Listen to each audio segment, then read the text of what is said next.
Yes, now it's streaming.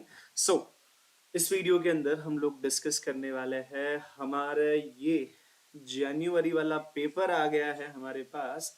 जनवरी 2025 बहुत ही अच्छा paper गया है स्टूडेंट्स का। अब तक के रिव्यू जो मुझ तक पहुंचे हैं वो बहुत ही अच्छे हैं, राइट। तो हम लोग पेपर 3 के सोल्यूशन को डिस्कस करने वाले हैं, एक एक करके सारे क्वेश्चन को डिटेल में देखेंगे। पहला ही क्वेश्चन आ गया ब्लड रिलेशन से। क्वेश्चन में क्या कहा गया, U is the father of W, X is the son of B, Y is the brother of U, if W is the sister of X, how is X related to Y. फटाफट से diagram बनाएंगे। U is the father इसलिए plus, शादी करवाई, बच्चा हुआ W. X is the son of B, नहीं कर सकते छोड़ दो। Y is the brother of U, तो वाई हो गया इसका ब्रदर, इसलिए यहाँ पर प्लस में if W is the sister of x, W is the sister यानी कि माइनस कर दिया और सिस्टर है एक्स की, इसलिए एक्स यहाँ पर। Now X is the son of V, तो एक्स के फादर यू थे तो वी होगी उसकी mother. Now how is X related to Y, X जो है वो वाई को कैसे रिलेट कर रहा है टू वाई, यानी कि वाई के पॉइंट ऑफ व्यू से एक्स क्या हो रहा है, वाई के पॉइंट ऑफ व्यू से एक्स हो रहा है उसका नेफ्यू, राइट। वाई के पॉइंट ऑफ व्यू से एक्स हो रहा है उसका नेफ्यू, उसके भाई का लड़का हो जाएगा वो, राइट। एक्स इज द सन इसलिए वो प्लस था, ये पता था। तो पहला क्वेश्चन बहुत ही सिंपल सा था। Standard error in the square root of the sample size. देखो स्टैंडर्ड एरर जो है उसका फॉर्मूला क्या है, तो स्टैंडर्ड एरर का फॉर्मूला है sigma divide by root N.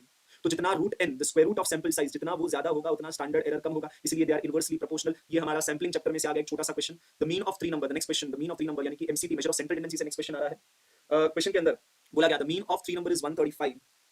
135 देखो मीन दिया, जब कभी भी मीन दिया यानी कि आपको इनडायरेक्टली बोला कि टोटल कितना है। अगर मीन 135 है तो टोटल होगा 135 into 3। कैलकुलेटर लेके ही बैठा हूं मैं भाई, 135 into 3 that is 405। Among the 3 number the biggest number is 180। अगर मैं इसमें से 180 निकाल देता हूं, माइनस कर दूंगा 180, it will be 225, it will be 225।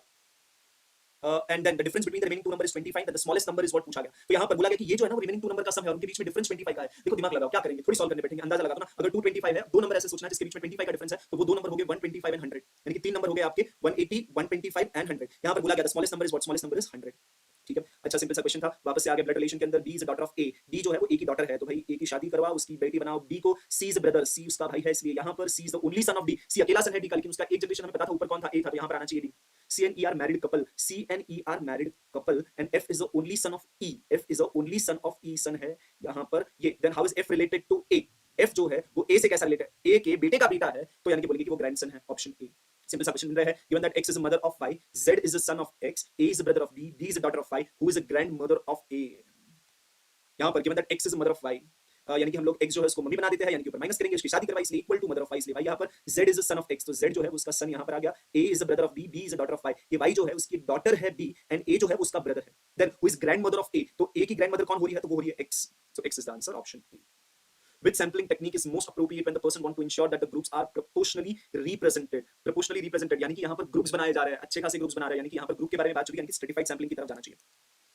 Okay, बहुत सिंपल से क्वेश्चन बन रहा है। आगे क्या बोला गया, for the non overlapping classes class mark, बोलो क्या पूछिए, क्लास मार्क पूछा है, यानी कि आप करोगे क्या 35 प्लस 44 डिवाइड बाय 2 और दिमाग लगाओ, जो भी क्लास मार्क होगा इन दोनों के बीच में होगा 49.5, क्यों मेहनत करे, राइट। नॉन प्रोबेबिलिटी सैम्पलिंग यानी कि नॉन रैंडम सैम्पलिंग के अंदर कौन कौन आता है, तो नॉन रैंडम सैम्पलिंग के अंदर परपेसिव और जजमेंटल सैम्पलिंग आ जाती है नॉन प्रोबेबिलिटी सैम्पलिंग के अंदर। Out of 1000%, 40% are female and other are male. The married, okay, in the marriage person 300% enjoy the song, 30% of the people who did not enjoy the song were female. What is the number of male who did not enjoy the song? Simple सा problem table से बनाएंगे, किस तरीके से दिखता है।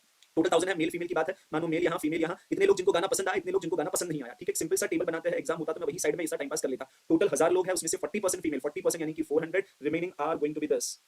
फिर उसके बाद 30% people who okay and married, 300 जो है उन्होंने एंजॉय किया, तो 300 यहाँ पर आएगा, तो 700 यहाँ पर आएगा। 30% of the people who did not enjoy, यानी कि इन लोग के बारे में इनके 30% कौन है, तो फीमेल। तो ये 700 जो है उसका 30% यानी कि 210 जो है वो फीमेल है। उन्होंने पूछा क्या, what is the number of male who did not enjoy the song, यानी कि इनके बारे में पूछा है। आपने को पता है कि दोनों का टोटल 700 होगा, तो माइनस कर दो तो ये हो जाएगा 490, जो होगा आपका ऑप्शन डी बाबा। ओके, फिर in the tabular presentation of the data, the stub is what, the stub is the left part of a table which provide the description of the row के बारे में बताता है, लेफ्ट पार्ट में होता है। Okay very good. The mean deviation is dash when the deviation are taken from median. हमारे notes में मैंने प्यार से लिखाया था कि क्या भाई मीन डेविएशन मिनिमम कब होता है, मीन डेविएशन मिनिमम होता है जब मीडियन से लेते हैं, राइट। तो हमने पूरा स्टेटमेंट लिखा था, वही स्टेटमेंट उन्होंने पूछ लिया, right. Mean deviation is minimum and the deviation is taken from median. अच्छा पॉइंट पूछा। मेजर ऑफ डिस्पर्शन से एक अच्छा क्वेश्चन आ गया, if x and y are related by 4x plus 2y plus 12 equal to 0, तो मीन डेविएशन x का दिया, mean deviation y का पूछा है। क्वेश्चन में बोला 4x plus 2y plus 12 equal to 0। मैं क्या करूंगा, तो हम लोग यहाँ पे ट्रिक लगाते हैं, कैसे, इधर ऐसे रिलेशन के अंदर 4 सब कुछ ऐसे लिखने का, x के साथ 4 है इसलिए मीन डेविएशन ऑफ x के साथ 4 होगा, मीन डेविएशन ऑफ y क्योंकि नंबर 2 है इसलिए नंबर 2 आएगा। Always consider positive numbers and keep equal to in between. अब यहां पर करोगे क्या, तो इस 4 into 4.5 equal to 2 times mean deviation of y पूछा है, ये इसको काट के 2 करेगा, 4.5 into 2 यानी कि 9 आंसर, राइट। सिंपल सा क्वेश्चन, वन मोर। ओके, फिर नेक्स्ट क्वेश्चन क्या है, for the distribution of mean is 30, the standard deviation is 2, coefficient of variance CV पूछा है। फार्मूला क्या है, तो SD अपॉन x बार into 100। बहुत ही ज्यादा सिंपल पूछ लिया क्या भाई, 2 into 30, 2 divide by 30 into 100, 2 divide by 30 into कर दिया 100, आंसर इज 6.66 which is 6.67। चलो जी बहुत ही बढ़िया। Ogive curve is used to find out what, ogive curve is used to find out the median. कोई भी पार्टीशन वैल्यू ढूंढ सकते हो ओजीव से। फिर उन्होंने बोला है the algebraic sum of deviation, वापस से मेरी दिखाई गई प्रॉपर्टी पूछी जा रही है, the algebraic sum of deviation set of observation from the arithmetic mean, sum of deviation from arithmetic mean is always 0। Straightforward question था, बस स्ट्रेट फॉरवर्ड। ठीक है। उसके बाद 3 नंबर का हार्मोनिक मीन पूछा है, तो हार्मोनिक मीन का फॉर्मूला क्या होगा? तो it is 3 divided by 1/2 plus 1/4 plus 1/6। 3 number इसलिए ऊपर 3 नीचे रेसिप्रोकल का सम। अगर आप इसको कैलकुलेटर में करोगे you get approximate answer as 3.30, right. Calculator में क्या करोगे? तो आप करोगे 2 divide equal to 4 divide equal to 6 divide equal to GT करो, डिवाइड इक्वल टू इनटू 3 करो, यू गेट 3.30, राइट।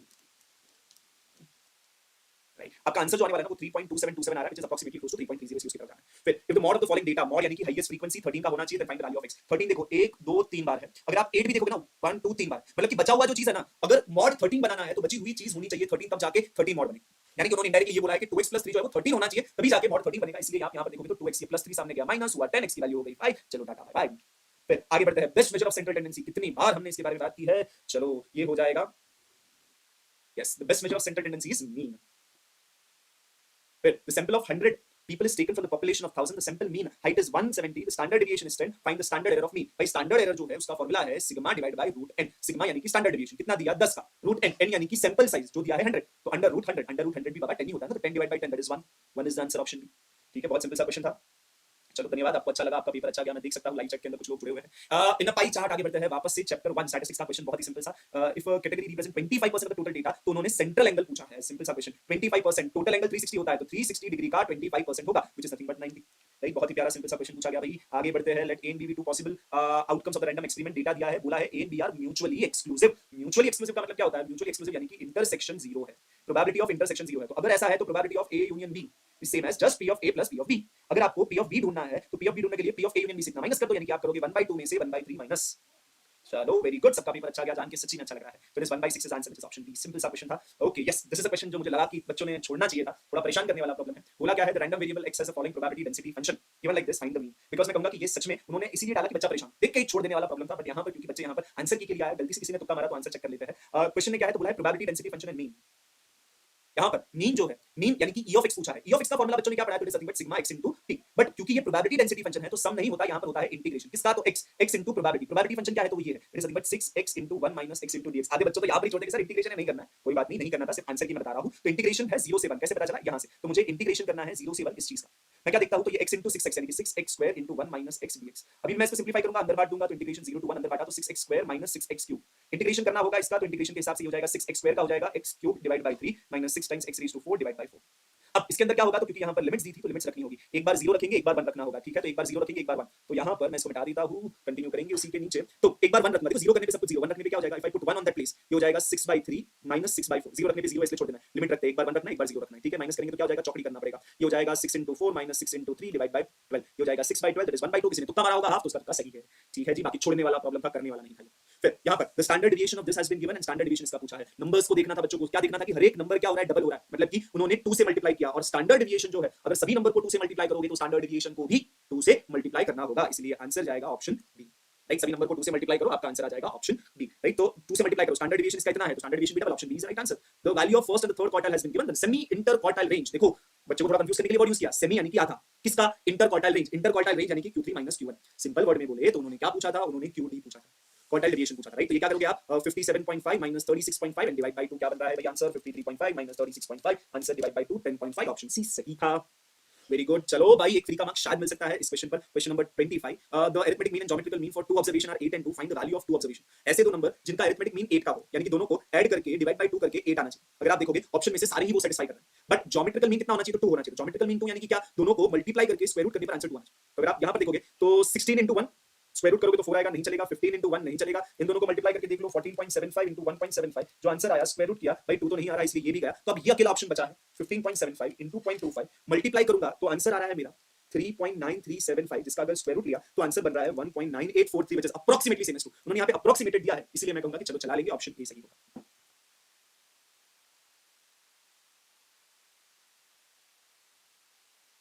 चलो फिर क्वेश्चन नंबर 26, एक्सपेक्टेड वैल्यू। मैंने बोला था कि इसके ऊपर एक ही क्वेश्चन आ सकता है। यहाँ पर अगर आप देखोगे तो ई ऑफ एक्स का फॉर्मूला क्या होता है? तो ई ऑफ एक्स का फॉर्मूला होता है सिग्मा एक्स इनटू पी, यानी कि एक्स इनटू पी कर दो, हर बार आप एम प्लस करते जाओ, X into P M plus, X into P M plus, X into P M plus, MRC करोगे तो आंसर आ जाएगा। इनटू करके एम प्लस करते जाओ, फिर एमआरसी करने के बाद चलो 0 into this जाने दो, 1/3 m plus 2/4 m plus 3/5 m plus, MRC करने पे 1.43, option A is right. If for question number 27, what will be the mod of the binomial distribution if the mean is 20 and the standard deviation is this? देखो बेटा, standard deviation अगर root 10 है तो variance हो जाएगा 10, mean 20 का दिया है तो पहले q ढूंढो। q का फॉर्मूला क्या होता है? तो it is nothing but variance upon mean, 10/20 which is 0.5। जैसे ये 0.5 आया, p भी 0.5 हो जाएगा, दोनों ही 0.5 है यानी कि सिमेट्रिक हो जाएगा। सिमेट्रिक है यानी कि हम लोग क्या कहेंगे, अगर सिमेट्रिक है तो मीन मीडियन मोड सब कुछ सेम होगा। अगर मीन 20 है तो मॉड भी 20 का ही होगा। इसके बाद if the Poisson variable such that p of x equal to 1 and p of x equal to 2, variance Poisson के अंदर वेरिएंस यानी कि m पूछा गया है, तो यहां पर मैं ये कहूंगा कि भाई p of x equal to 1 formula क्या होता है, p of पॉइजन के अंदर p of 1 का formula is e raised to minus m into m, p of 2 का formula e raised to minus m, m का स्क्वायर डिवाइड बाय 2। क्या करोगे यहां पर आप जो चीज कैंसिल कर सकते हो उसको कर लो, यानी कि e raised to minus m उड़ गया, m उड़ गया, m की वैल्यू 2, वेरिएंस 2, इसलिए ऑप्शन होगा A। इसके बाद which one of the following statement is wrong, दिए गए स्टेटमेंट में से कौन सा गलत है। Normal curve is bell shape सही है, तो कोरिलेशन कोएफिशिएंट r की value 2.6 which is wrong because r is always between -1 to +1, तो ये होगा आपका सही वाला ऑप्शन बी। फिर p of a दिया है, p of b डैश दिया है, b बार यानी कि b डैश दिया है, a and b mutually exclusive यानी कि again p of a intersection b जो है वो 0 है। यूनियन पूछा है तो इसका फार्मूला है just p of a plus p of b, p of a 1/5 होगा, p of b अगर ये 3/5 है तो p of b होगा 2/5, ऐड करोगे तो 3/5। इसके बाद mean deviation of the normal distribution is approximately equal to what, mean deviation का फार्मूला पूछा है व्हिच इज 4/5 सिग्मा, 4/5 यानी कि 0.8 sigma, which is option B. ठीक है, फिर इसके बाद क्वेश्चन नंबर 32 बहुत ही अच्छा क्वेश्चन था। You are given the following data related to the frequency distribution of 10 observation, यानी कि n का नंबर 10 दिया है, sigma x is 50, sigma y 60, sigma x square, sigma y square, sigma x plus y the whole square equal to 1372 दिया है। Question interesting क्यों है, because covariance जो है उसका फार्मूला हमें पता है कि उसका फार्मूला होता है n sigma xy minus sigma x sigma y upon n square. Question के अंदर सिग्मा x पता, सिग्मा y पता, बट सिग्मा xy जो है वो आपको ढूंढना होगा, और ये ढूंढने के लिए उन्होंने sigma x plus y the whole square को दिया है। उन्होंने sigma x plus y the whole square को दिया गया है, तो हम लोग कहेंगे कि यहाँ पर x plus y the whole square का फार्मूला होगा sigma x square plus 2 times sigma xy plus sigma y the whole square। उन्होंने ये नंबर दिया है हमें 1372, तो 1372 जो है वो हो जाएगा 300 plus 2 सिग्मा xy plus 352। तो हम करेंगे क्या, 1372 minus 300 minus 352 जो आंसर आ रहा है, okay so it is 1372 minus 300 minus 352 जो भी आंसर आ रहा है, जो मेरा कैलकुलेटर ही बंद हो गया, यहाँ पर हम स्क्रीन कैलकुलेटर को यूज कर लेंगे। सो it is 1372 minus 300 minus 352 and जो भी आंसर है डिवाइड करेंगे विद 2 टू गेट आंसर 360। तो हमें पता चला कि इसका आंसर है 360 का, तो हम लोग को क्या करना होगा, तो it is going to be 10 into 360 minus 50 into 60 and divided by 100। हम लोग करेंगे 10 into 360 जो भी आया m plus 50 into 60 जो भी आया m minus mrc किया divide by 100, the answer is 6। Question number 32 the correct answer was 6, n की वैल्यू 10 थी। क्वेश्चन थोड़ा डिफिकल्ट था, मैं कहूंगा कि ये भी क्वेश्चन ऐसा था जो स्टूडेंट को एग्जाम में छोड़ देना चाहिए था, राइट। चलो इसके बाद if 3% of ceramic cup manufactured by the company are known to be defective, what is the probability that a sample of 100 cups are taken from the production process of the company would contain exactly one defective cup। Okay, सबसे पहले 3% यानी कि success होने के chance क्या है, success होने के चांस है आपके 0.03। तो अगर 0.03 चांस है यानी कि वो बहुत ही छोटा नंबर है, अगर बहुत ही छोटा नंबर है यानी कि आपको समझ जाना है कि ये पॉइजन का प्रॉब्लम है, पॉइजन डिस्ट्रीब्यूशन का प्रॉब्लम है। Your p value is 0.03, a sample of 100 यानी कि द n वैल्यू इज 100, इसलिए मीन जिसका फार्मूला होता है n into p will be 100 into 0.03 which is going to be 3, यानी कि मीन जो है उसका नंबर हो जाएगा 3। तो आपको अगर इसको पॉइजन के थ्रू सॉल्व करना है तो you will require the value of e raised to -3, right. e raised to -3 की जरूरत पड़ेगी, e raised to -3 आपको ढूंढना होगा, तो पहले तो आप क्या करोगे, तो 2.7183 ढूंढो, उसका पावर 3 करो और divide equal to 2.7183 multiply equal to get the cube of it divide equal to get the answer as 0.04979। ये हो गया e raised to -3। अब पूछा क्या है, company would contain exactly one defective, exactly one defective यानी कि p of 1 पूछा है जिसका फार्मूला होता है e raised to -m into n। तो ये हो जाएगा क्या, it is going to be e raised to -3 into 3, ये जो है दिस इज अप्रॉक्सिमेटली 0.05, राइट। तो ये हो जाएगा 0.05 into 3 that is going to be 0.50, this is option B. Again good problem, Poisson का प्रॉब्लम था, e की वैल्यू नहीं दी थी फिर भी पूछा, इसलिए e की वैल्यू याद रखना जरूरी होता है। उसके बाद population comprises of 7 members and the number of all possible sample of size 3 when it is with replacement, यानी कि सैंपलिंग का छोटा सा क्वेश्चन पूछ लिया कि with replacement 3 का साइज चाहिए आउट ऑफ टोटल 7, मतलब कि आपको 3 लोगों को सिलेक्ट करना है out of 7 with replacement। First person can be selected in 7 ways, क्योंकि with replacement है इसलिए second also can be selected in 7 ways and third also can be selected in 7 ways, इसलिए तीनों को मल्टीप्लाई करोगे तो get the answer as 343, right. Simple सा question बन रहा था, with replacement था, आप डायरेक्टली कर सकते थे 7/3 सोचा होता तो भी चल जाता, बिकॉज़ मेंबर्स रिपीट हो रहा है इसलिए वो नीचे आएगा, 3 will be in the power। Okay, उसके बाद द कोरिलेशन रिग्रेशन का question, compute the rank correlation coefficient between the following data. बोला गया था कि ऐसा क्वेश्चन पूछेंगे तो r का फार्मूला क्या है, तो it is 1 - 6 sigma d square upon n into n square minus 1। आप करोगे क्या कैलकुलेटर में, तो कैलकुलेटर में आप करोगे, स्टार्ट करोगे 10 का square minus 1 99 into 10 990 divide equal to into 6 into 5 plus और माइनस प्लस 1। आपका आंसर क्या बन रहा है बताएंगे, 30 divide by 990 minus 1, the answer is 0.6969 which is approximately 0.97 जो होगा आपका ऑप्शन।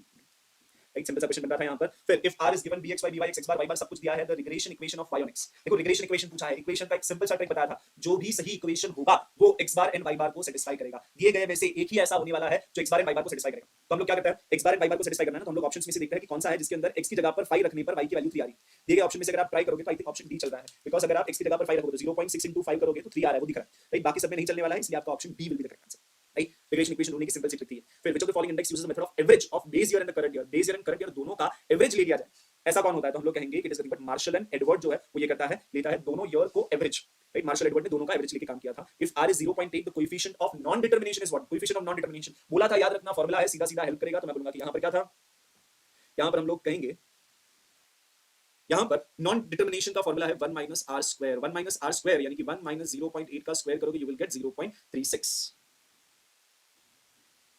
फिर उसके बाद the correlation coefficient between x and y is 0.2, the variance of x is 5 times variance of 5, then the regression coefficient of x on y is what? यानी कि उन्होंने question के अंदर कोरिलेशन यानी कि r का नंबर दिया 0.2, वेरिएंस के बारे में इंफॉर्मेशन दी है, the regression coefficient of x on y यानी कि उन्होंने dxy पूछा है जिसका फार्मूला होता है r into sx upon sy. r का वैल्यू क्या है तो r is 0.2, sx upon sy के बारे में इंफॉर्मेशन इस तरीके से यहां पर दी है तो it is going to be v of x equal to 5 times that, तो मैं बोलूंगा v of 5 नीचे ले लेता हूं तो ये हो जाएगा 5 बिकॉज़ स्टैंडर्ड डेविएशन चाहिए यानी कि इसका स्क्वायर रूट करना होगा तो standard deviation of x upon standard deviation of y will be square root of 5 is root of 5. अब क्या करते हैं आप तो मैं बोलता यहाँ पर 0.2 को आप 1/5 लिखो इनटू करो √5 एंड √5 तो ये हो जाएगा नीचे √5 1/√5 या फिर आप कैलकुलेटर में इसकी वैल्यू ढूंढो और ऑप्शंस में से चेक कर लो कौन उसको सेटिस्फाई कर रहा है option C is correct answer. ठीक चलो उसके बाद if the last index is Fisher's okay Paasche दिया है फिशर्स पूछा है तो करना क्या है तो कैलकुलेटर में 125 into 500 और जो भी आंसर आएगा उसका कर लेना square root the answer is going to be 250. Correct बहुत ही सिंपल था इंडेक्स नंबर से जो क्वेश्चन पूछे गए when the cost of beverages increased by 40% the person said that the rice has increased his cost of living by 8% before the change in the price the percentage of his cost of living was due to buying tobacco is what तो मैं बोलूंगा 100 रुपए मानो कि उसकी cost of living है उसकी cost of living कितने से बढ़ी इट इज इंक्रीज बाय 8% तो 108 का खर्चा हुआ है. अब ये क्यों हुआ बिकॉज प्लस हुए 8 रुपीस किसकी वजह से because of 40% of the increase in the price in the beverage 40% बढ़ने की वजह से 8 बचा तो मैं बोलूंगा अगर 40% 8 है तो 100% कितना होगा तो 100% इज गोइंग टू बी 20 यानी कि हमें पता चला कि पहले वो 20 रुपए का खरीदता था अब 28 का खरीदता है बिकॉज़ 8 बढ़ गया राइट तो हम लोग कहेंगे कि the percentage of cost of living was due to buying of beverages कितना परसेंट से बाय कर रहा था 100 में से 20 रुपए का तो बेवरेज बाय कर रहा था यानी कि 20 right is going to be 20. Okay, and after that if the price of all good changes in the same ratio अगर सभी गुड्स का प्राइस सेम रेशियो में बढ़ता है तो उसका मतलब अगर हम लास्परे फाइंड आउट करें फिशर्स फाइंड आउट करें पास्चे फाइंड आउट करें हम किसी भी चीज को फाइंड आउट करें वो सभी के सभी सेम ही नंबर देने वाले हैं बिकॉज़ हर कोई अगर सेम रेशियो में बढ़ रहा है if all the price are increasing in the same ratio Laspeyres हो पास्चे हो सभी सेम ही रहने वाले हैं all are going to be equal. So, given that this value यानी कि it is PNQN P0Q0 Paasche number दिया P0QN पूछा है मतलब पास्चे जो है उसका फार्मूला होता है सिग्मा PNQN अपॉन सिग्मा देखो हम लोग 1 लिखते हैं उन्होंने यहाँ पर पेपर में लिखा हुआ कुछ फर्क नहीं है so it is going to be P0QN into 100 जिसका नंबर उन्होंने दिया है 200 ऊपर से ऊपर वाला नंबर भी दे दिया है कि ऊपर जो नंबर है ये वाला नंबर ये उन्होंने ऑलरेडी दे दिया है क्वेश्चन के अंदर कि ये भी 300 का है और नीचे जो है वो उन्होंने आपसे पूछा है नीचे वाला नंबर आपसे पूछा तो मैं सबसे पहले ये 2 उड़ा देता हूं और उसके बाद 2 को नीचे ले आ जाता हूं जो पूछा है वो ऊपर so question mark is going to be 300 divided by 2 that is going to be 150. Okay इसके बाद क्वेश्चन नंबर 44 क्वेश्चन के अंदर आपको इफ देखो क्वेश्चन थोड़ा अनक्लियर है तो मैंने क्लियरिटी यहां पर लेके आया then the value of a is what सबसे पहले यहां पर वैल्यू ऑफ a पूछा है अगर मैं इसको देखता हूं तो सबसे पहले मैं ये देखता हूं कि ये माइनस साइन जो है ये माइनस साइन अगर मैं अंदर बांट दूं तो ये क्या हो जाएगा x by y ये वाला साइड एज इट इज लिख रहा हूं a² + 4 इक्वल टू अगर ये माइनस अंदर बांट दूं तो ये क्या हो जाएगा इसके ऊपर -1 था अब वो प्लस हो जाएगा और ये y के ऊपर -1 आ जाएगा 5a और उसके साथ साथ x by y जो है इसको भी मैं क्या लिख सकता हूं ये जो x by y है इसको भी मैं x * y raised to -1 लिख सकता हूं. मुझे ये दिख रहा है कि दोनों के बेस सेम है अगर बेस सेम है तो पावर जो है वो भी सेम होना जरूरी है अगर बेस सेम तो पावर सेम इसलिए मैंने ये दोनों पावर को कंपेयर कर दिया कि a² + 4 = 5 अगर आप यहां पर देखोगे तो it is going to be a² - 5a + 4 = 0 जैसे ये दिखाया कि क्वाड्रेटिक इक्वेशन बन गया क्वाड्रेटिक इक्वेशन के अंदर अगर आप देखोगे तो आपको ये दिख रहा है कि उनका सम जो है जो भी दो इसके आंसर है उसका सम 5 होगा उसका प्रोडक्ट जो है वो 4 होगा दिए गए ऑप्शन में से एक ही नंबर है जिनका सम 5 है एंड प्रोडक्ट 4 है इसलिए वही सही आंसर है. अच्छा क्वेश्चन था बट थोड़ा ट्रिकी बना दिया था ट्रायल एरर कर सकते थे जरूर ट्राई करना चाहिए था otherwise this is the another approach that I am giving. उसके बाद क्वेश्चन नंबर 45 x दिया y दिया फर्क है कि यहां पर प्लस है और यहां पर माइनस है और कुछ डिफरेंस नहीं है फिर उन्होंने x² + y² को पूछा है एक अप्रोच स्टूडेंट रख सकते हैं कि x and y की वैल्यू ढूंढो स्क्वायर करो m प्लस करो विल गेट आंसर राइट तो आपको कैलकुलेटर के अंदर इसकी वैल्यू ढूंढ लेनी है तो मैं कहूंगा कि आप 2 का रूट m प्लस जो भी आंसर आया उसको डिवाइड इक्वल टू किया m प्लस mrc करोगे तो विल गेट आंसर है 2.121320 ठीक फिर उसी तरीके से मैं दूसरा वाला ढूंढ लेता हूं तो 2 का रूट m प्लस फिर डिवाइड इक्वल टू करूंगा जो भी आंसर आया m माइनस mrc करूंगा तो it is going to be the value of 5 for me correct so मैं y की वैल्यू लिख सकता हूं यहां पर इस तरीके से तो मैं 2 का रूट कर रहा हूं m plus divide equal to then जो भी आंसर आया माइनस mrc करने पे मुझे मिल रहा है 0.7071 मुझे दोनों का स्क्वायर करके m प्लस कर देना है 2.12320 multiply equal to m plus 0.7071 multiply equal to m plus mrc करने पर आंसर आ रहा है आपका 5 बाकी आप चाहते तो a प्लस b का होल स्क्वायर यूज करो थोड़ा मेंटली करोगे तो ऐसे आंसर दिख रहा है but otherwise normal student approach यही होता है कि वैल्यू ढूंढो स्क्वायर करके ऐड कर दो काम हो जाएगा. ठीक है इसके बाद आगे बढ़ते हैं suppose a father had a sum of 3600 and he decided to divide this amount among his 3 sons a s n okay 8 times Nirmala cell then the Anil share is what okay let's see over here a s n n 3 characters such that 3 times the share of Anil is equal to 6 times the share of Sunil is equal to 8 times the Nirmal share. अब ratio पूछा है ना तो ये ratio किस तरीके से ढूंढने के लिए तो उसको ढूंढने के लिए हमें क्या करना चाहिए कि ये जो नंबर्स है ना उनसे उनके एलसीएम से डिवाइड कर दो उनका एलसीएम क्या होगा तो इनका एलसीएम ढूंढने के लिए मैं करूंगा कि 3 6 and 8 24 सबके टेबल में आ जा रहा है तो 24 से पूरे को डिवाइड कर दो 24 को पूरे से डिवाइड कर दो जैसे मैंने डिवाइड किया तो ये हो जाएगा ये इसको 3 बना देगा ये इसको 4 बना देगा और ये इसको 8 बना देगा और हमें पता है कि जो ऊपर का रेशियो होता है वही नीचे का रेशियो यानी कि a s और n के बीच में पैसा बटा होगा इन द रेशियो ऑफ 8:4:3 उन्होंने क्या पूछा उन्होंने पूछा अनिल का शेयर अनिल को कितना मिल रहा है 8 out of total of what total कितने पार्ट्स हो रहे हैं टोटल पार्ट्स हो रहे हैं यहां पर 15 यानी कि 8 out of 15 of 3600 right 8 out of 15 of 3600 it is going to be 1920 right it is going to be 1920 okay after this चलो थोड़ा आगे बढ़ते हैं फिर उन्होंने बोला है question number 47 the ratio of age of two sisters is 5:7 one sister is elder than the other by 8 years यानी कि यहां पर देखो दो पार्ट का फर्क है ये दो पार्ट का फर्क कितना है तो उन्होंने बोला 8 ईयर का तो एक पार्ट कितने का हो गया तो एक पार्ट 4 का हो गया the ratio of their age after 4 year पहले तो एक पार्ट अगर 4 का है छोटी वाली बहन को 5 पार्ट मिला यानी कि वो 20 साल की होगी ये उससे 8 साल बड़ी यानी कि 28 की होगी the ratio of their age after 4 year, after 4 year, तो छोटी वाली है अभी 20 की है, अब हो जाएगी 24 की। फिर ये जो है वो कितने की हो जाएगी, अभी 28 है, 4 साल के बाद हो जाएगा 32। अगर हम लोग इसको देखेंगे तो ये रेशियो क्या बन रहा है, तो इसका रेशियो अगर आप देखने की जाओगे तो ये हो जाएगा 3 एंड 4 8 3 एंड 8 4। उन्होंने बोला है ओल्डर टू यंगर, तो बड़ा वाला नंबर आगे रहेगा, छोटा वाला पीछे रहेगा, इसलिए ऑप्शन बी सही है। ठीक है, चलो जी थोड़ा आगे बढ़ते हैं। इसके बाद what are the values of x and y from the given equation given this is a condition, option में से जो भी उसको सेटिस्फाई कर जाएगा वही होगा आपका आंसर। राइट, ट्रायल एरर करना होता है। आई थिंक देखो x is divided by 2, x divide by 2, तो ये डिवाइड बाय 2 परफेक्टली हो नहीं रहा है, तो चांसेस बहुत कम है कि ये हो जाएगा। तो हम लोग ऑप्शन बी की तरफ चलते हैं। Option B 20 divide by 2 is 10 minus 25 divide by 5 which is 5 which is equal to y minus x that is 25 minus 25। चलो ये पहली कंडीशन सेटिस्फाई कर रहा है, दूसरे में भी चेक कर लेते हैं। x की जगह पे 20, 20 माइनस 5, y की जगह पे 25 माइनस करोगे आप 10, तो ये हो जाएगा ऊपर 15 नीचे भी 15, आंसर 1, दोनों ही सेटिस्फाई कर रहा है, इसलिए option B will be the correct answer. Right, चलो थोड़ा आगे बढ़ते हैं क्वेश्चन नंबर 49 की ओर। The company produces two types of product A and B which require the production in the two machine. First machine can, okay, दो machine के बारे में बात चल रही है, दो टाइप के प्रोडक्ट है A and B, machine 1 and machine 2 के बारे में बात चल रही है। The first machine can be used up to 15 hours. First machine जो है वो ज्यादा से ज्यादा 15 घंटे तक काम कर सकती है, तो ओके फर्स्ट मशीन का maximum time use up to यानी कि लेस देन इक्वल टू 15 होना चाहिए टोटल इसका। ठीक है, इसके बाद the second machine can be used at most to 12 hours. अब ए के बारे में, तो product A requires 2 hours on machine, यहां पर 2 लगेगा। मानो कि अगर मैंने प्रोडक्ट ए x बनाया तो इट इज 2x, 2x1 है शायद, उन्होंने x1 x2 को यूज किया है तो 2x1 and product A required 2 hours on machine 1 and 3 hour on machine 2, तो यहां पर 3x1 हो जाएगा। इसके बाद the product B requires 3 hours on machine 1, यहां पर हो जाएगा 3x2 एंड 1 आवर ऑन यानी कि 1x2। तो मशीन 1 के ऊपर टोटल कितना हुआ, that is 2x1 plus 3x2 less than equal to 15 and machine 2 के ऊपर 3x1 plus 1x2 less than equal to 12 which is given in option A. Right, थोड़ा उन्होंने इस बार ट्रिकी कर दिया कि सारे रिक्वायरमेंट रीड करके ही आप आंसर तक पहुंच सको, बट हां थोड़ा इजी था कि कर सकते थे, स्कूल टाइप प्रॉब्लम पूछा। फिर हाफ सेंचुरी की तरफ चल रहा है। Question number 50, if alpha and beta are roots of this equation then the quadratic equation with the roots this and this is what. Interesting question, थोड़ा ट्विस्टी था, exam में शायद ना पूछते तो बेटर होता, बट छोड़ने वाला प्रॉब्लम क्यों, बिकॉज़ यहां पर डायरेक्टली रूट्स नहीं निकलते। अगर आप देखोगे प्लस 12 के ऐसे दो factor you get -4, not possible, but अगर आप इसको देखोगे तो you will find out the sum of the root. इस इक्वेशन में से अल्फा प्लस बीटा जो है सम ऑफ द रूट, उसका फार्मूला क्या है, the sum of the root का फार्मूला है -b/a that is going to be 2 and product of the root alpha into beta, the product is c/a जो होगा यहां पर 3। तो सम इज 2 एंड प्रोडक्ट इज 3, ये पता है। फाइंड द क्वाड्रेटिक इक्वेशन जिनका रूट ये है। अगर उनका रूट ये है तो जो नया इक्वेशन चाहिए उनका सम क्या होगा, तो उनका सम होना चाहिए alpha square divide by beta plus beta square divide by alpha that is going to be, अगर इसको मैं चौकड़ी कर दूं, क्रॉस कर दूं, तो ये हो जाएगा alpha cube plus beta cube divide by alpha beta. Alpha beta का नंबर मुझे पता है, अल्फा बीटा का नंबर दिया गया है 3। Alpha cube plus beta cube, इसका फार्मूला आप सीखते हो, alpha cube plus beta cube का फार्मूला है s क्यूब माइनस 3sp।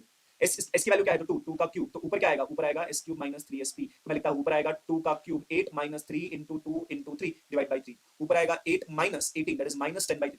इसमें से जो भी आंसर है उसका सम ऑफ द रूट होना चाहिए -10/3। अगर आप ऑप्शंस को देखोगे, ऑप्शन बी अकेला ऐसा है जहां पर अगर आप सम देखोगे -b/a करोगे तो it is going to be -10/3, इसलिए option D will be the correct answer. अच्छा क्वेश्चन पूछा इक्वेशन का, 5 पूछते थे, एक डिफिकल्ट यही वाला हो सकता था। अच्छा क्वेश्चन, उसके बाद question number 51, a manufacturer produce two product A and B, the profit on product A is ₹8 on each unit and profit on unit B is 13, then the objective function is what. देखो अगर आप manufacturer हो तो आपका objective क्या होगा, आपका objective होगा टू मैक्सिमाइज द प्रॉफिट।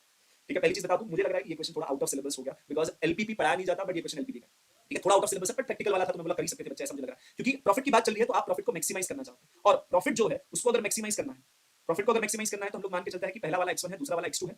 तो अगर पहला वाला x1 अगर आप प्रोड्यूस कर रहे हो तो 8 time x1 is a profit from the first and 13 time x2 is a profit from the second, total profit को मैक्सिमाइज करना है, इसलिए option D will be the correct answer. But still this question is in doubt, out of syllabus जैसा थोड़ा question है, उसके साथ-साथ option D भी कहीं ना कहीं सही हो सकता है, बिकॉज़ क्वेश्चन में बोला नहीं है कि x1 क्या x2 क्या। ये डिबेटेबल प्रॉब्लम है, ठीक है, out of syllabus as well as दो ऑप्शन भी कहीं ना कहीं सही लग रहा है। ठीक है, चल इसके बाद क्वेश्चन नंबर 52 की तरफ चलता है। Certain amount of rate of simple interest से x doubles in 5 years and the another rate simple interest y it becomes 3 times in 8 years, then the difference between this two rate. Simple interest के अंदर अगर आपको पैसा double करना है, if you want to double your money, the rate of interest का formula है 100/n, it is going to be 100/5 which is going to be 20%। उसी तरीके से अगर आपको इसमें ट्रिपल करना है तो उसका फार्मूला है 200, ट्रिपल करने के लिए 200 डिवाइड बाय n, तो 200 डिवाइड बाय 8 करोगे तो यू विल गेट 25%, और दोनों के बीच में डिफरेंस है 5% का, इसलिए option A will be correct answer.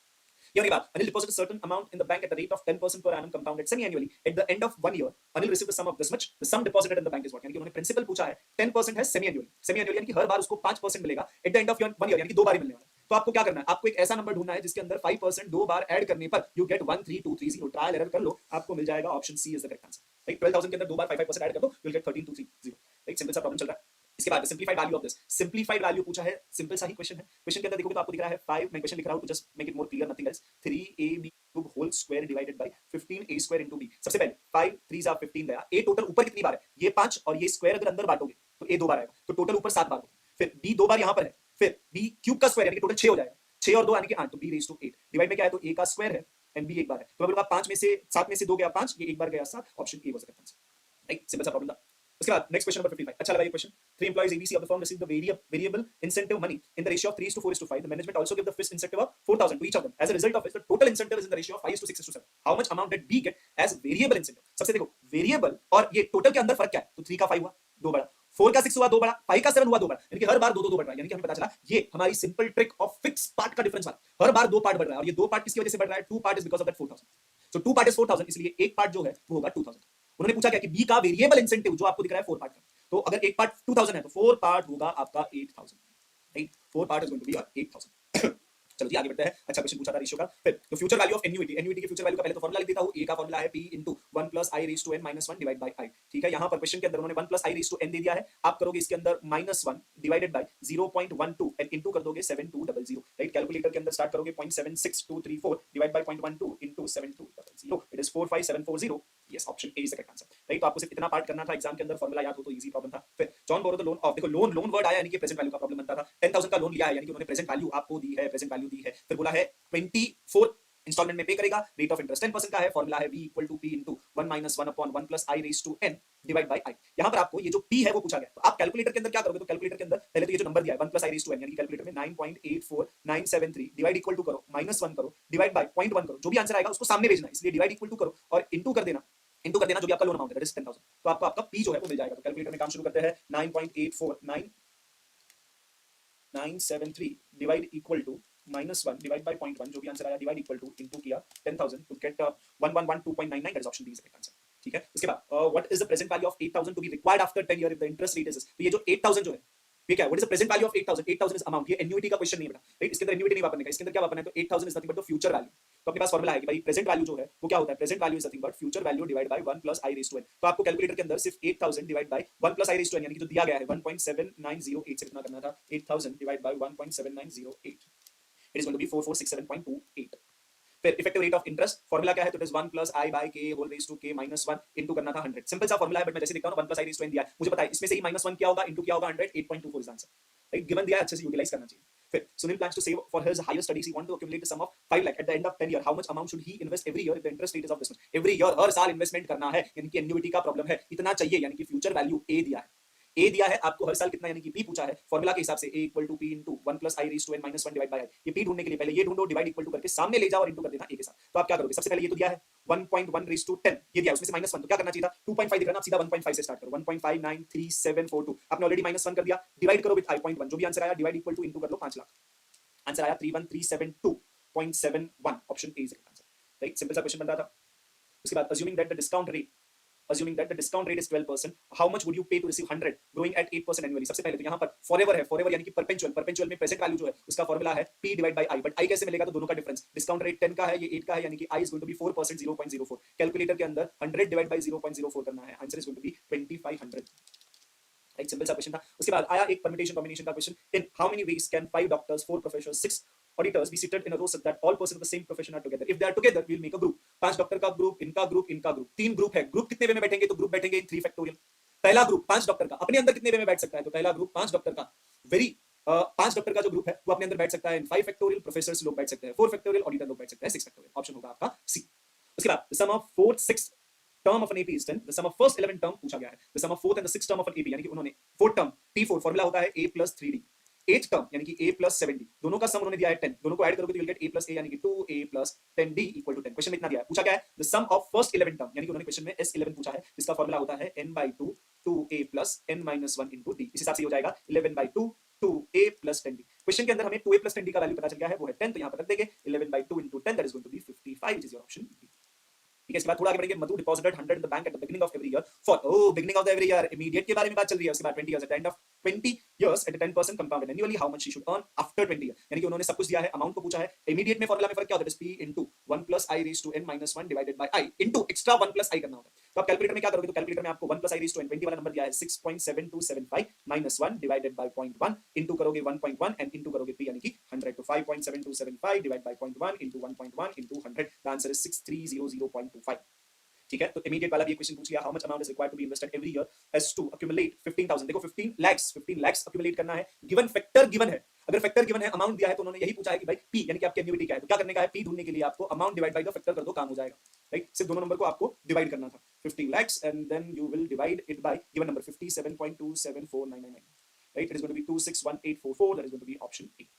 ठीक है, आगे बढ़ते हैं थोड़ा हम लोग क्वेश्चन नंबर 71 की ओर. How many ways 13 balls be arranged if 4 of them are black, 6 are red, 5 are white? सबसे पहले सिंस उन्होंने कुछ बोला नहीं है, बट क्वेश्चन से क्या ऐसा लग रहा है कि जो बॉल्स जो हो गए ना, जो सेम कलर के, वो अलग मान के चलना है. तो अगर बोलूंगा टोटल 13 लोग हैं तो 13 फैक्टोरियल. आउट ऑफ दिस 13 मैं बोलूंगा 4 ब्लैक जो है अलग है, इसलिए divide by 4 factorial. 6 reds are अलग, इसलिए divide by 6 factorial. 5 white are अलग, इसलिए divide by 5 factorial. If you take the calculator, divide them, you will get answer as 3003. It is option C.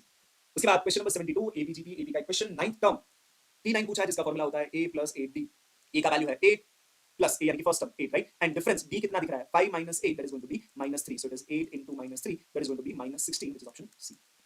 The sum of 1 2 3 dot dot dot is 55, the number of terms. सबसे पहले 1 2 3 dot dot dot मानो कि n तक जा रहे हो, 1 से लेके n तक का सम फॉर्मूला होता है n into n plus 1 divided by 2, which is given as 55. क्या करना चाहिए करो. अब आप चाहो तो ट्रायल एरर. ऑप्शन में से कोई एक ही नंबर होगा जिसमें आंसर 55 देगा. जो नंबर होगा 10. 10 into, अगर n की जगह पर 10 रखा तो ये हो जाएगा 10 into 11 by 2, which is 55. इसलिए ऑप्शन होगा D. A panel has total of 11 members, including 5 males, 6 females. Find out the number of ways of picking 2 males and 3 females from each of them. सबसे पहले 2 मेल चाहिए, यानी कि 5 में से 2, 5C2, into 6 में से 3 फीमेल चाहिए, इसलिए into 6C3. बिकॉज हमें पैनल बनाना है तो सिलेक्शन करना है, तो 5C2, 5 into 4 divide by 2, that is 10, into 6C3, 6 into 5 into 4 divide by 3 factorial, which is 6, that is 20. The answer is going to be 200. The product of 3 numbers in GP is 5 and 2. The second number is what? देखो 3 number है, उनका product दिया है 5 and 2. अब अगर मैं बोलूं second number यानी कि बीच का नंबर, बीच का जो नंबर होता है ना जीपी के अंदर, बीच का नंबर होता है उसका ज्योमेट्रिकल मीन. और ज्योमेट्रिकल मीन ढूंढने के लिए आप करते क्या हो? आप उनका प्रोडक्ट लोगे, which is 5 and 2, और उसका आप क्या करोगे? बिकॉज़ 3 नंबर है इसलिए उसका क्यूब रूट सोचो. तो 5 and 2 का क्यूब रूट क्या होगा? It is going to be 8, right? इसलिए आंसर होगा 8. छोटी सी प्रॉपर्टी यूज करनी थी. जीपी के अंदर मिडिल नंबर जो होता है वो होता है उसका ज्योमेट्रिकल मीन. प्रोडक्ट दिया था 5 and 2, 3 नंबर थे, इसलिए उनके प्रोडक्ट का क्यूब रूट लेने पर आपको उसका मिडिल नंबर 8 मिल जाएगा, which is going to be your answer. फिर let A B the set relation function का question. Number of proper subset, जिसका फॉर्मूला होता है 2 raised to n minus 1. n की value 5, 2 raised to 5 minus 1, that is going to be 30, right? Multiple time repeat हुआ है, आपके term में भी रिपीट हुआ. उसके बाद डेरिवेटिव क्वेश्चन नंबर 77. अच्छा क्वेश्चन दिया डेरिवेटिव का, 2 क्वेश्चन पूछे गए थे. यहां पर हम लोग देखेंगे x दिया, y दिया, dy by dx पूछा है. ये है आपका सिंपल सा प्रॉब्लम. जब कभी भी आपको ऐसे पैरामीट्रिक फॉर्म यानी कि नए वेरिएबल में दिया है तो आपको क्या करना है? dy by dx ना, तो ऊपर y का डेरिवेटिव, y का ये है ना, इसका डेरिवेटिव ऊपर लिखो. इसका डेरिवेटिव क्या होगा? That is a t cube है. t क्यूब का derivative 3t square minus t का डेरिवेटिव 1. ये हो गया ऊपर y का डेरिवेटिव. नीचे x का डेरिवेटिव, x का डेरिवेटिव क्या होगा? a t square. ये हो जाएगा a as it is, t square का हो जाएगा 2t, कटेगा a a. ये होगा आपका आंसर जो दिया गया है ऑप्शन ए के अंदर. ये क्वेश्चन नंबर 77 अच्छा क्वेश्चन था डेरिवेटिव का. उसके बाद question number 79 the marginal revenue. Marginal का मतलब क्या होता है? मार्जिनल यानी कि डेरिवेटिव. उन्होंने डेरिवेटिव ऑलरेडी दिया है कि डेरिवेटिव ये होना चाहिए, तो वो फंक्शन कौन सा होगा? तो वो फंक्शन कौन सा होगा? एक तरीका होता है कि इसका इंटीग्रेशन लेके आप आंसर तक पहुंचो. दूसरा तरीका होता है कि ऑप्शन में से डेरिवेटिव लो, क्वेश्चन करना चाहिए. अगर आप देखोगे ऑप्शन बी जो है 5x का डेरिवेटिव लोगे तो 5 माइनस 2x स्क्वायर का डेरिवेटिव लोगे यानी कि 2x प्लस x क्यूब का लोगे यानी कि 3x स्क्वायर. बन रहा है हमारा क्वेश्चन, इसलिए ऑप्शन बी सही होगा. राइट? सो मार्जिनल यानी कि डेरिवेटिव दिया था, फंक्शन पूछा था, तो उल्टा सोचो आंसर तक पहुंच सकते हो. उसके बाद क्वेश्चन नंबर 79 लिमिट का एक ही क्वेश्चन पूछना था, पूछ लिया उन्होंने. क्या पूछा है कि भाई इसकी लिमिट डालनी है, बोला है कि भाई लिमिट ढूंढो, इवैल्यूएट करना है, चेक करो क्या जीरो बन रहा है नीचे, नहीं बन रहा है तो सीधा सीधा सब्स्टिट्यूट करो. अगर आप इस क्वेश्चन के अंदर नीचे 3 रखोगे तो कुछ परेशानी नहीं होगी, इसलिए आप सीधा सीधा 3 रख सकते हो. यानी कि आप 3 रखोगे तो 3 का square plus 4 into 3 plus 3 divided by 3 का स्क्वायर प्लस 6 into 3 plus 9. ऊपर आप देखोगे तो 9 12 12 24 9 9 18 18 and 18, that is going to be 36. Ratio देखोगे तो 2/3 का option A is correct answer. Right? अच्छा क्वेश्चन पूछा था, लिमिट का 1 मार्क के लिए पूछना था, पूछ लिया, बहुत ही सिंपल सा. इसके बाद question number 80 how many ways can the interview panel of 3 members can be form from 3 engineer, 2 psychotherapist and 3 manager such that at least 1 engineer. At least 1 का हर साल क्वेश्चन आता है. करने का एक ही तरीका होता है. क्या करना चाहिए? तो पहले टोटल ढूंढ लो, उसमें से नो इंजीनियर वाला माइनस कर. टोटल मैं बोलूंगा टोटल कितने लोग हैं? 3 को सिलेक्ट करना है आउट ऑफ 3 2 3, यानी कि टोटल 8 में से 3 चाहिए. सो आगे आएगा 8C3. 8C3 का नंबर कितना होगा? 875 divide by 6, that is going to be 56. उसमें से नो इंजीनियर, एटलीस्ट 1 चाहिए ना, तो 0 इंजीनियर. एक भी इंजीनियर ना हो वाला केस माइनस करेंगे. एक भी इंजीनियर नहीं है तो मैं बोलूंगा बचे कितने लोग? तो 5 लोग में से 3 चाहिए. It is going to be 5C3 5C3 same as 5C2 5C2. So it is going to be 10 minus करोगे तो answer is 46, which is option C. Right? At least 1 के लिए हर बार ये करना है. टोटल में से 0 वाला केस माइनस कर दिया, आंसर आ गया. उसके बाद उन्होंने क्वेश्चन नंबर 81 के अंदर ए बी सी दिया है, A union B cross B के n पूछा है. n यानी कि number of element. A union B, मैं बोलूं ए यूनियन बी में कितने क्या होगा? तो ए यूनियन बी क्या होगा? तो A B P. A union C है, sorry I take C over here. अगर मैंने यहां पर सी लिख दिया तो ये क्या हो जाएगा? उसके अंदर पी क्यू आर एस है ना, तो पी ऑलरेडी लिख दिया, क्यू आर एस. टोटल कितने हो गए? टोटल हो गए 6. तो इसके अंदर 6 लोग हैं, बी के अंदर 2 लोग हैं, तो टोटल क्रॉस है तो क्रॉस ही करना होगा, टोटल हो जाएंगे 12. ये होने के बाद क्वेश्चन नंबर 82 थोड़ा एरर आ गया. Find the missing term over here. क्या दिया है? तो उन्होंने दिया है सी ई जी आई. उसके बाद दूसरा क्या दिया है? तो it is nothing but x we T R. तो मैंने यहां पर सारे अल्फाबेट्स लिख दिए हैं. किस तरीके से? तो मैंने इसको मिरर पैटर्न में लिखा. मिरर पैटर्न यानी कि ए से लेके एम हमारे आधे हो गए और उसके बाद क्या आते उसी में उल्टा नीचे लिखा है, इसे मिरर पैटर्न कहते हैं. राइट? तो यहां पर सी के बाद उन्होंने नेक्स्ट जो लिखा है वहां पर एक्स है. यानी कि देखो अगर आप देखो ना यहां पर एग्जैक्ट मिरर उसका एग्जैक्ट अपोजिट लिखा. सी के लिए एक्स लिखा, ई के लिए उन्होंने एक्स के बाद वी लिखा है. देखो ई के लिए उन्होंने वी लिखा है क्योंकि एग्जैक्ट अपोजिट वही है. फिर जी के लिए उन्होंने क्या लिखा? जी के लिए उन्होंने टी लिखा. सही है. फिर आई के लिए क्या लिखा है? तो आई के लिए लिखा. यानी कि हमें पता चला कि हम लोग मिरर पैटर्न ले रहे हैं, तो मिरर पैटर्न के हिसाब से जी आई के एम के लिए क्या होगा? तो हमें बताया कि जी के लिए टी होगा, इसलिए क्योंकि जी के लिए टी है इसलिए start should be with T. एक ही ऑप्शन है इसलिए A is the correct answer. Right? एक ही ऑप्शन था इसलिए A is the correct answer. उसके बाद in a certain code language clock के लिए कोड दिया, अर्थ के लिए कोड दिया, कोड के लिए पूछा. सबसे पहले सी 2 बार यहां पर आ रहा है, दोनों बार 7 यूज हो रहा है. तो इसलिए मुझे पता चलेगा कि सी के लिए 7 होगा, 7 से स्टार्ट होगा। ओ थर्ड प्लेस पे यहाँ पर ओ है, यहाँ पर 2 है, 72 वाला आंसर है, 72 वाला एक ही आंसर है, option B is the correct answer. ठीक है, इसके बाद क्वेश्चन नंबर 84 की तरफ चलता है। क्वेश्चन नंबर 84 के अंदर find the missing number in the series 27 27 16 29 27 16 29 dash 67 and 92। यहाँ पर अगर आप देखो तो कितने का इंक्रीज हो रहा है, यहाँ पर हम लोग देखेंगे तो 5 इंक्रीज हो रहा है। उसके बाद इंक्रीज कितना हो रहा है, तो it is going to be 3 and this 9 increase हो रहा है। यहाँ पर ये कितना इंक्रीज हो रहा है, तो ये 13 इंक्रीज हो रहा है। हर बार अगर आप देखोगे नंबर 5 9 13 तो सी 4 बढ़ा, यहाँ पर भी 4 बढ़ा, तो आगे भी 4 बढ़ना चाहिए। 4 बढ़ेगा तो ये 17 से बढ़ेगा, 17 बढ़ेगा तो ये हो जाएगा 46। अगर आगे भी वेरीफाई करना है तो ये 4 बढ़ा तो 21 बैठ रहा है सही से, इसलिए हम लोग कहेंगे 46, option B is the correct answer. ठीक है, उसके बाद इंटीग्रेशन का एक ही क्वेश्चन पूछना था, पूछ लिया भाई, integration of 2x + 5 whole raise to 7। अगर उन्होंने ये दिख रहा है तो आपको क्या देखना है, तो आपको ये देखना है कि इसकी जगह पर x मानोगे, राइट। तो x raise to 7, x raise to 7 जो है उसका इंटीग्रेशन होता है x raise to 8 divide by 8। But यहाँ पर x नहीं, यहाँ पर क्या है, तो 2x + 5 रेज़ टू 7, तो इसका इंटीग्रेशन क्या होगा, तो it is going to be 2x + 5 raise to 8 divide by 8। But क्योंकि यहाँ पर 2x + 5 है, इसको x माना गया, तो इसका जो डेरिवेटिव है उससे डिवाइड करना पड़ेगा, नीचे रखना पड़ेगा। तो 2x + 5 का डेरिवेटिव होता है 2, तो 8 2 जा 16, that is option A is the correct answer. Right, इसके बाद थोड़ा आगे बढ़ता है। क्वेश्चन नंबर 84 के अंदर, a committee of 3 members to be form from 5 women 3 men in such a way that it consist at least 2 members who are women. 2 women चाहिए, ये उनकी कंडीशन है। In how many ways this can be done. तो सबसे पहले 5 women's हैं, 3 main हैं, eight least 2 women चाहिए। 2 वुमेन अगर लूंगा तो 1 मेन को लेना होगा, एट लीस्ट 2 बोला ना तो 3 भी चलेगी, तो 3 वुमेन लिया तो 0 मेन।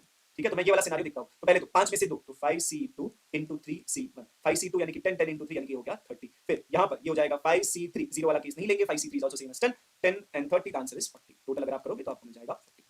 ठीक है, चलो जी थोड़ा आगे बढ़ते हैं। Anil started walking 5 kilometre towards north की तरफ 5 किलोमीटर, देन टर्न्स लेफ्ट चला 3 किलोमीटर चला, अगेन ही टर्न्स लेफ्ट यानी कि अब नीचे की तरफ होगा 5 kilometre. Total number of kilometres that he has travelled, total कितना चला है, तो टोटल चला है वो 13 चला है। ज्यादा सिंपल बना दिया क्वेश्चन उन्होंने। फिर Raju started walking 10 kilometre towards east from the house, मानो इसका घर यहां पर है, 10 किलोमीटर टुवर्ड्स ईस्ट चला वो, he turns right होगा नीचे की तरफ, चला वो 5 towards south, reaches a school यहाँ पर है भाई, हाउस यहाँ पर है। in which direction is his house, is his school from his house से स्कूल, अगर ईस्ट यहाँ पर है तो साउथ नीचे होगा, तो ये साउथ ईस्ट डायरेक्शन में हो गया, option A is the correct answer. A started walking from his house, walk 4 kilometer towards north, यानी कि ऊपर की तरफ, then he turns right यानी कि यहाँ पर walk 3 kilometer, again he takes right, in which direction, in what is the direction now, ये right ले रहा है यानी कि नीचे की तरफ, यानी कि साउथ की तरफ जा रहा है, right। then in a certain language the mention has been coded as NFOUJPO। अगर आप देखोगे तो हर बार नेक्स्ट लेटर M के बाद N, E के बाद F, N के बाद O, T के बाद U, I के बाद J, O के बाद P, N के बाद O, यानी कि उन्होंने नेक्स्ट लेटर्स को यूज किया। नेक्स्ट लेटर अगर यूज करेंगे तो M के बाद N आएगा, Y के बाद Z आएगा, तो NZ वाला एक ही ऑप्शन है, इसलिए वो सही आंसर है, राइट। अब इसके बाद question number 91, find the odd man out, marriage, wedlock and then divorce and matrimony. अगर आप देखोगे मैरिज, वेडलॉक एंड मैट्रिमोनी तीनों शादी के बारे में बात कर रहे हो, डाइवोर्स जो है उसको तोड़ने के बारे में बात कर रहा है, इसलिए हम लोग ऑप्शन सी की तरफ जाएंगे। ऑड मैन आउट जो है वो हो जाएगा आपका ऑप्शन सी। फिर question number 92, 8 person A B C D E F G H are sitting on the 2 rows opposite to each other। हर जगह पर 4 4 है, तो मैं यहाँ पर 2 बना लेता हूँ, 4 4 लोग बैठेंगे। B and C are sitting opposite side, okay, दोनों B and C opposite है। C is between E and D, H is sitting to the immediate left of E। मानो कि अगर E यहाँ पर है तो उसके immediate लेफ्ट साइड पर कौन है, उसके immediate लेफ्ट साइड पर H है, D and E के बीच में C बैठा है, तो E यहाँ पर है तो D यहाँ पर होगा, उसके बीच में C। ये होने के बाद B and C are sitting opposite, यानी कि B and C जो है वो एक दूसरे के अपोजिट है, तो B यहाँ पर। फिर ये होने के बाद H is sitting immediate left of E, ये हो गया। F and H are sitting diagonally opposite, अगर H यहाँ पर है तो F diagonally opposite यानी कि यहाँ पर। ये होने के बाद G is sitting at the extreme left, यानी कि G एक्सट्रीम पे बैठा है, यानी कि G यहाँ पर होगा। बचा कौन, तो आपके पास बचा A, जिसके लिए ये एक जगह, राइट। बोला गया है who is sitting in front of E, E के सामने कौन है, E के सामने बैठा है A, which is option B। फिर इसके बाद 5 person A B C D E are sitting in the circle facing toward the center, centre की तरफ फेस कर रहे हैं, ठीक है जी। C is sitting immediate left of E, centre देखो सर्कल है, सेंटर की तरफ फेस है, सबका फेस अंदर की तरफ। C is sitting immediate left of E, तो E को पहले बिठाऊंगा, इसका लेफ्ट कहां पर, तो यहां पर आ जाएगा C। A is sitting between E and D, तो A यहां पर होगा, D यहां पर होगा। अब बचा क्या, तो बचा हमारे पास एक ही है B, तो B यहां पर बैठा है। Who is sitting between B and A, B and A के बीच में कौन आ रहा है, तो उसके बीच में आ रहा है D, which is option Bombay. उसके बाद men start walking 10 kilometers to north, 10 kilometer north गया, then he turns right 5 kilometers चला, then he turn right again to walk 10 kilometer। in which direction is the man now from the starting point, starting यहां से किया था, उससे किस direction की तरफ है, it is in the east direction, option A is the correct answer।